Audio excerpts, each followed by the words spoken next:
Genomineerd voor de Ondernemersprijs Noordoost-Friesland 2013 en de felbegeerde Bonifatiusbokaal. Taxicentrale Waaksma uit Kootstertille. Ik ben Ring Waaksma en wij doen taxivervoer in heel Noordoost-Friesland. Met 2 vestigingen in Kootstertille en in Dokkum. En wij vervoeren de mensen van A naar B en we gaan ongeveer zo'n 100 ritten per dag. En je werkt 124 man en we gaan 106 voertuigen. En daar maken we het met de wammers aan. Dag en nacht voor de mensen klaar.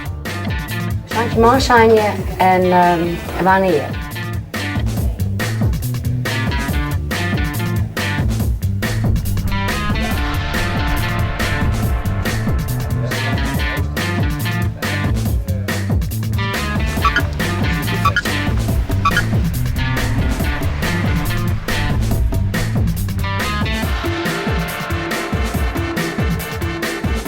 Ik denk dat dat is dat wij zo'n dag in de week klaar staan voor alle mensen. En net zien of al of 12 worden dijs, maar 24 worden dijs. Dat vind ik uniek van ons bedrijf. En ik vind het uniek dat wij eigenlijk alles doen wat met taxivervoer te maken had. Dat doen de salarisadministratie daar bedoel ik. Vroeger waren wij een bedrijf dat voerde ritjes uit. Dat je in het werk, we boeken de ritjes, we plannen de ritjes, we voeren ze uit. We hadden de hele salarisadministratie onder de hoede, de hele facturering door al jezelf. Dus dat vind ik wel een beetje, vind ik uniek van ons bedrijf. Ik had het idee dat uw wortels, uw gevoel hier leidt in Noordoost-Friesland. Ik kan me bijna net voorstellen dat ik ergens oors de scherpe zwaai maak in oor gebied, in oor provincie. Maar steeds nooit in het leven. Je weet het nooit hoe het erin is zelf. Maar nee, ik viel me hier op mijn beste.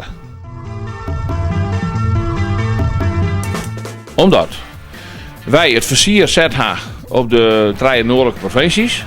Wij deelnemen in vervoersmanagement Noord-Nederland. We aandeelhouder binnen van Taxi Frieswijk in Haren, Greensloon. En met name dat we hier wortelen zetten natuurlijk in Friesland. En omdat wij eigenlijk zo'n dagen in de week water binnen.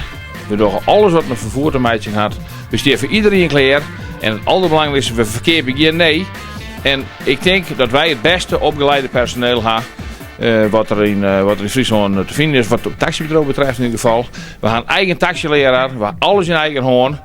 En ik denk dat we daarom genomineerd zijn en ik die prijs winnen zullen.